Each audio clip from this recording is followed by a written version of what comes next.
Crash Course Instrumentation, Episode 30, Flux Types and Best Practices. Welcome back to Crash Course Instrumentation.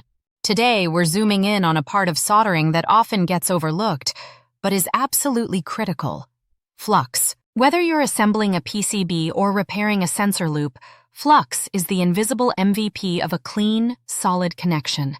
So what is flux? Flux is a chemical cleaning agent. It removes oxides and contamination from metal surfaces so the solder can flow and bond properly.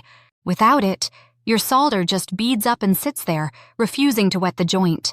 Flux activates under heat, and as it heats, it breaks down surface oxidation and prepares the base metals for bonding. This allows the molten solder to interact directly with clean metal.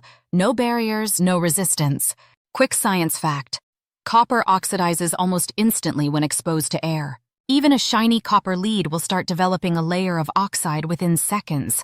Flux dissolves that oxide so the solder can wet and form that all-important intermetallic bond. Flux also lowers surface tension. That means it helps solder spread and flow, rather than clump up. Flux comes in several forms, and each has its use.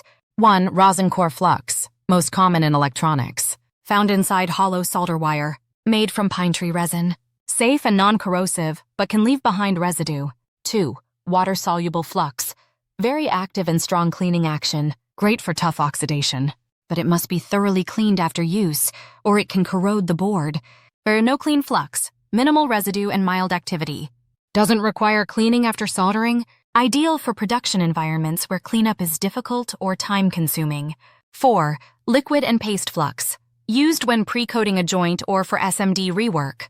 Often applied with a brush, syringe, or pen. Paste is thicker and used in reflow soldering. Important note: activity matters. The high-activity flux is great at cleaning, but it's also more corrosive. Low-activity flux is safer to leave on, but only works on already clean metal. Pro tip: match your flux to your job. Or rosin-core for general electronics repair. Water-soluble for oxidized leads. Just don't forget to rinse. No clean for mass production and fine-pitch SMDs. Safety tip: flux fumes are real. They contain vaporized acids and resin compounds. Always solder in a well-ventilated space, or better yet, use a fume extractor with a HEPA filter. Here's a field insight. If you're having trouble getting solder to stick, try this. Clean the joint, add a dab of fresh flux, and heat it again. You'll often see the solder suddenly wet and flow, like magic. Fun fact: the word flux comes from the Latin word fluxus, meaning to flow, and that's exactly what it helps your solder do.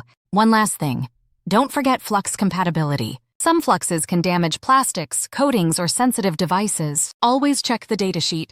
And if you're using automated soldering equipment, use fluxes designed specifically for your process. Coming up next, we'll walk through how to avoid the most common soldering defects and what they look like under the microscope. If this episode helped clean up your understanding of flux, give us a like and subscribe. And drop into our Facebook group to share your best soldering tips. Huge thanks to Tony Kuphaldt and the Model Project. Find the full open source module at ibiblio.org.